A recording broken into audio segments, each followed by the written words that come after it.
The Roman Empire witnessed a profound transformation in its religious landscape, evolving from a polytheistic society deeply rooted in traditional Roman deities to a predominantly Christian state.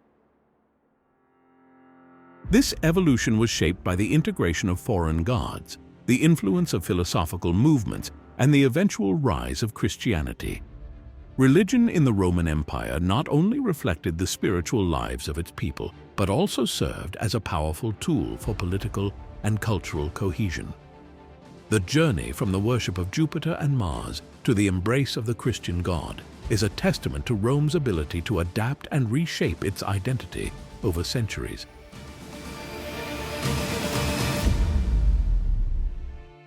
The story of Rome begins not only with conquest and politics, but also with the deep influence of religion. From its legendary foundation to its rise as a mighty civilization, religion played a central role in shaping Roman identity, legitimizing authority, and uniting its people under a shared set of beliefs and rituals. According to Roman mythology, the city's very origins were tied to divine intervention. The legend of Romulus and Remus, twin sons of the god Mars and the mortal priestess Rhea Silvia, set the foundation for Rome's divine heritage. Abandoned as infants and nurtured by a she-wolf, the brothers grew to found a city along the banks of the Tiber River. In a tragic turn of fate, Romulus killed Remus after a dispute and named the city Rome after himself. This myth not only linked Rome to the gods, but also emphasized its destiny to rule, a city born of both divine will and strength. As Rome grew from a small settlement into a republic and later an empire, religion became a tool to bind society together and legitimize leadership. The Romans worshipped a pantheon of gods, adopting many deities from the Etruscans and Greeks while giving them uniquely Roman attributes. Jupiter, king of the gods, symbolized Rome's authority and power. Mars, the god of war, represented the city's militaristic might, and Vesta, goddess of the hearth, embodied the sanctity of the Roman home and family. These deities were worshipped through public rituals, sacrifices, and festivals, which reinforced Roman unity and the belief that divine favor was essential for Rome's survival and prosperity. Religion also played a role in governance and law.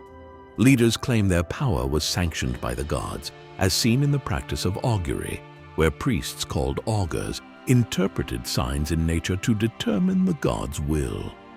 Before major battles or political decisions, rituals were conducted to seek divine approval, ensuring that Rome acted in harmony with the heavens. The construction of grand temples, like the Temple of Jupiter Optimus Maximus on Capitoline Hill, reflected the city's devotion and reinforced its connection to the divine. Religious traditions were woven into the fabric of Roman life, fostering civic duty and discipline. Festivals such as the Saturnalia celebrated the gods and brought the community together in shared revelry, while the Vestals, priestesses of Vesta, maintained the sacred flame that symbolized the eternal life of Rome. These rituals not only honored the gods, but also instilled a sense of order and continuity, reinforcing the belief that Rome was destined to endure. As Rome expanded its territory, it absorbed the gods and religious practices of conquered peoples. This process, known as religious syncretism, enriched Roman spirituality and reinforced its imperial image as a unifying force. The Romans welcomed the gods of Greece, Egypt, and the Near East, incorporating figures like Isis, the Egyptian goddess of motherhood and magic, and Mithras, a Persian god associated with soldiers. The introduction of these foreign deities provided a more personal, mystical form of worship, appealing to individuals seeking deeper spiritual connection. Mystery cults, like those of Mithras and Isis, offered secretive initiation rites, and the promise of an afterlife, contrasting with traditional Roman religion's focus on public rituals and state prosperity. However, the growing diversity of religious practices also sowed tensions, as some Romans viewed foreign cults as a threat to traditional values. During the late Republic and early Empire, Greek philosophical schools such as Stoicism, Epicureanism, and Neoplatonism began to shape Roman thought and religion. Stoicism, which emphasized virtue, reason, and accepting fate, resonated with Roman leaders like Emperor Marcus Aurelius, who wrote Meditations as a reflection of these ideals.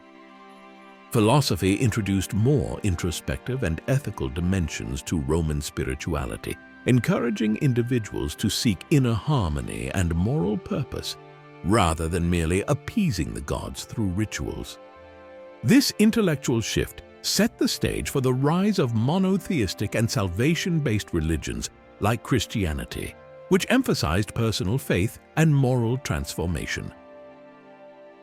The Romans first came into contact with the Jews in the 1st century BCE as their empire expanded into the Eastern Mediterranean. Initially, the Romans allowed Jews to practice their religion freely, recognizing Judaism as an ancient and distinct faith. However, tensions arose due to Roman taxation, cultural misunderstandings, and the Jews' refusal to worship Roman gods or participate in the imperial cult, which the Romans viewed as disloyalty. These tensions culminated in several Jewish revolts. The first Jewish revolt resulted in the destruction of the Second Temple in Jerusalem by the Romans in 70 CE, a devastating blow to Jewish religious life. Later, the Bar Kokhba revolt led to even harsher repression under Emperor Hadrian, including the renaming of Judea to Syria-Palestina and the expulsion of many Jews from Jerusalem, deepening the Jewish diaspora. Despite conflicts, Jewish communities persisted throughout the Roman Empire, particularly in cities like Rome and Alexandria. They maintained their religious traditions in the diaspora, adapting to life under Roman rule while preserving their distinct identity. Christianity emerged in Judea during the 1st century CE, a province under Roman control. Initially seen as a Jewish sect, its followers preached the teachings of Jesus of Nazareth, who emphasized love, compassion, equality, and salvation through faith in one God. These ideas resonated particularly with the lower classes, women, and enslaved individuals, offering hope and a sense of community in a society marked by inequality. However, the exclusivity of Christianity conflicted with Roman religious traditions.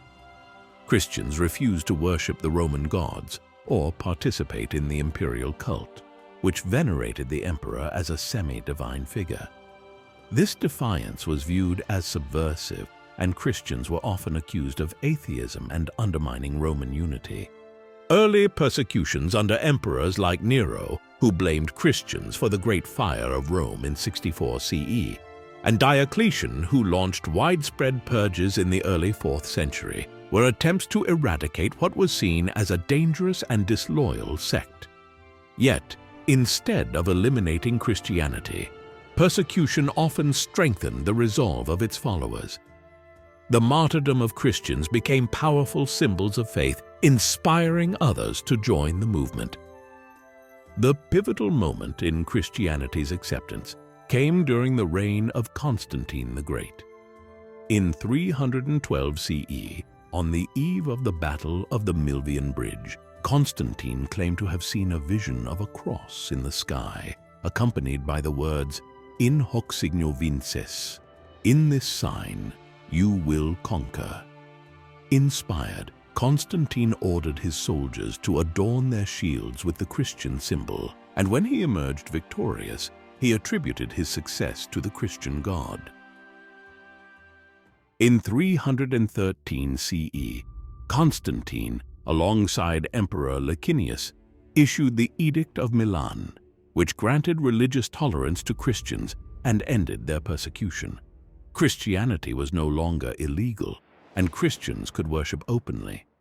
Constantine's support was a turning point, as he actively promoted Christianity, funding the construction of churches, including the monumental Church of the Holy Sepulchre in Jerusalem. While Constantine himself was baptized only on his deathbed, his reign marked a decisive shift. He convened the Council of Nicaea in 325 CE to resolve internal disputes, particularly the Arian controversy, which questioned the divinity of Christ. By doing so, Constantine sought to unify the Christian Church and strengthen its role within the empire. By the late 4th century, under Emperor Theodosius, Christianity became the official religion of the Roman Empire. The Edict of Thessalonica in 380 CE declared Nicene Christianity as the state religion and outlawed pagan practices.